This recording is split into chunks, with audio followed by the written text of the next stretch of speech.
bem-vindos de volta ao meu canal. Eu sou a Adriane Monsores, professora de Biologia, e nessa aula nós vamos falar sobre as organelas celulares.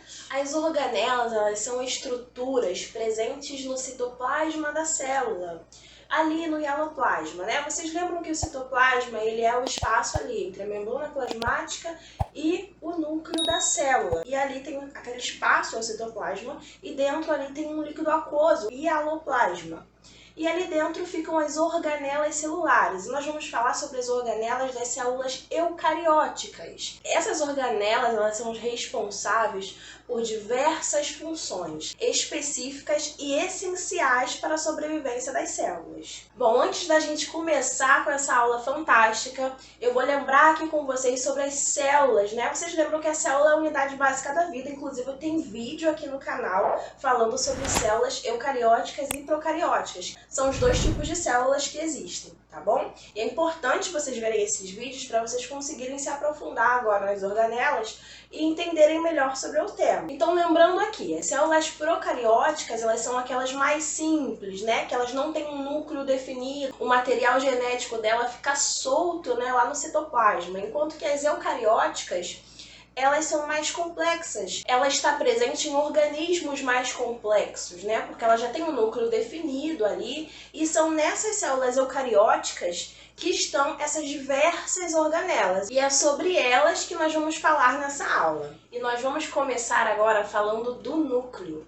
O núcleo, que é o centro de comando ali da célula. E esse núcleo, ele é envolvido por uma membrana, vocês lembram? A carioteca. E ali dentro do núcleo é onde se encontra o material genético, o DNA dessa célula. E agora nós vamos falar dos ribossomos. O ribossomo, eles são organelas não membranosas. Inclusive há uma discussão aí, algumas literaturas dizem que não consideram o ribossomo uma organela, sim uma estrutura na célula. Mas aqui nós vamos falar como o ribossomo sendo uma organela não membranosa. E eu falei aqui com vocês que o ribossomo é a única organela que tem na célula procariótica e na eucariótica. E nas duas ele tem a mesma função, que é a síntese de proteínas. Porém, o ribossomo, que eu vou ditar aqui as características, ele é da célula eucariótica, porque é diferente, tá? Por mais que eles tenham a mesma função e eles estejam nos dois tipos de células, eles são diferentes. Então, eu vou falar aqui sobre o ribossomo da célula eucariótica. Esse ribossomo, ele é constituído por duas subunidades, dois pedacinhos, né, que se encaixam ali. A função dele é realizar a síntese de proteínas. A síntese de proteínas nada mais é do que a produção de proteínas. Essa palavra síntese, ele é muito utilizada em biologia, principalmente em bioquímica.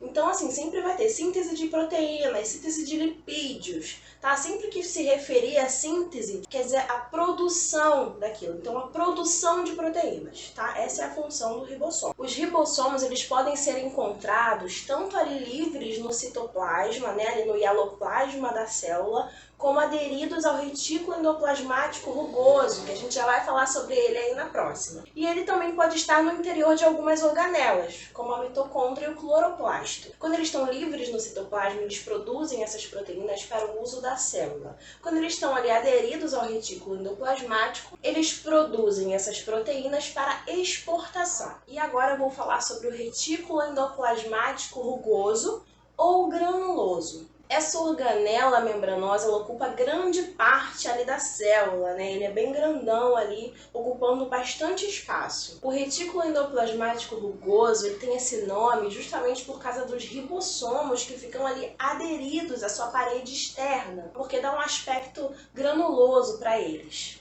E a função dele é a produção de proteínas para a exportação. Todo o material produzido pelo retículo endoplasmático, ele vai ser levado ali através de vesículas transportadoras para o complexo de Golgi. Agora eu vou falar sobre o retículo endoplasmático liso. Bom, se tem um rugoso, tem um liso, né? E o liso justamente tem esse nome porque ele não tem ribossomos aderidos à sua parede. Então ele é liso. Esse retículo, ele é responsável pela síntese de lipídios. Olha ele aí de novo, o nome, síntese. Isso quer dizer que ele faz a produção de lipídios. E ele também realiza a desintoxicação da célula. No fígado, por exemplo, essa organela, o retículo endoplasmático liso, ele está ali em grande quantidade, porque ele atua desativando essas substâncias tóxicas, como o álcool. Por isso que quando uma pessoa bebe em grande quantidade, quanto mais ela bebe, mais ela costuma ficar resistente. Mas não ache que isso é uma vantagem, porque esse abuso contínuo que vai acontecendo ali no fígado, de cada vez eles têm que trabalhar mais, ele vai trabalhando em excesso. E isso a longo prazo pode causar doenças gravíssimas, como por exemplo a cirrose. Agora vamos para o complexo de Golgi. Essa organela, também conhecida como complexo golgiense, fica localizada próximo ao núcleo e retículo endoplasmático. Ele é composto por uma série de sacos membranosos achatados, chamados de cisternas. E eles podem estar interconectados. E ele possui duas faces. A face cis da cisterna, ela é voltada para o retículo rugoso.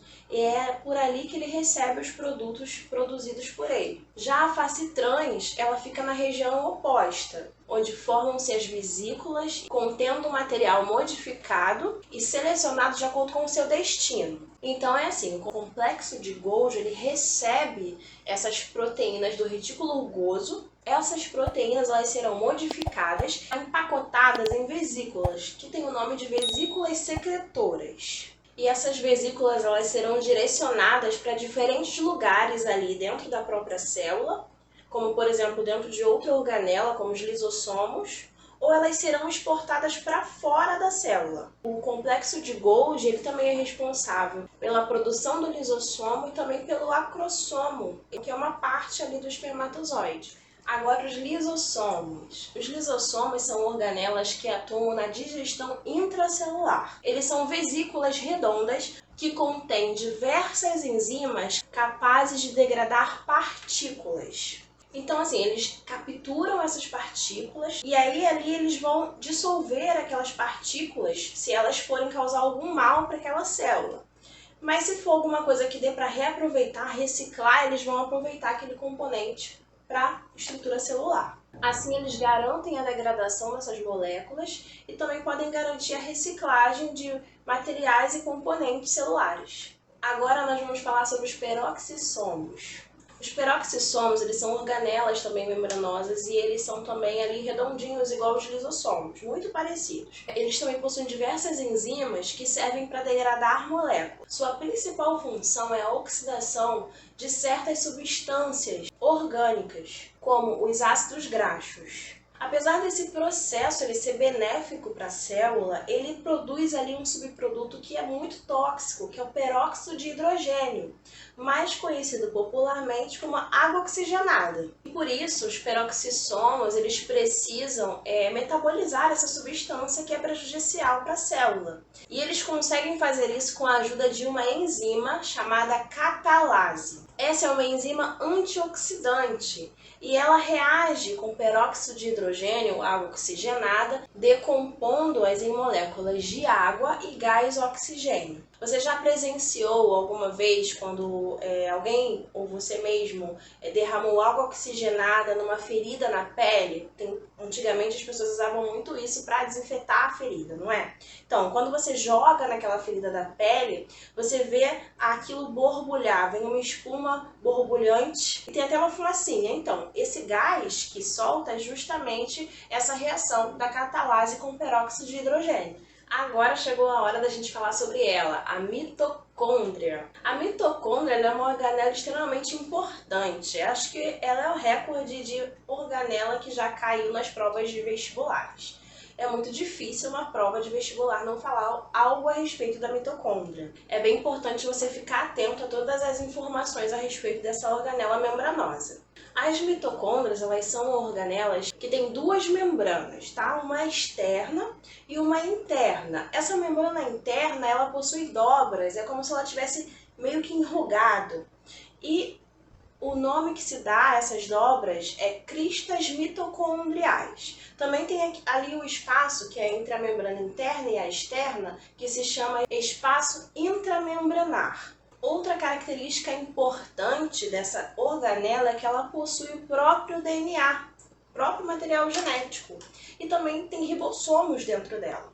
ela é responsável pela respiração celular. E é através desse processo que é produzida aí as moléculas de ATP que fornecem energia para as atividades celulares. Uma curiosidade aqui que eu vou dividir com vocês é que vocês lembram que eu mencionei que a mitocôndria ela tem o próprio material genético, o próprio DNA?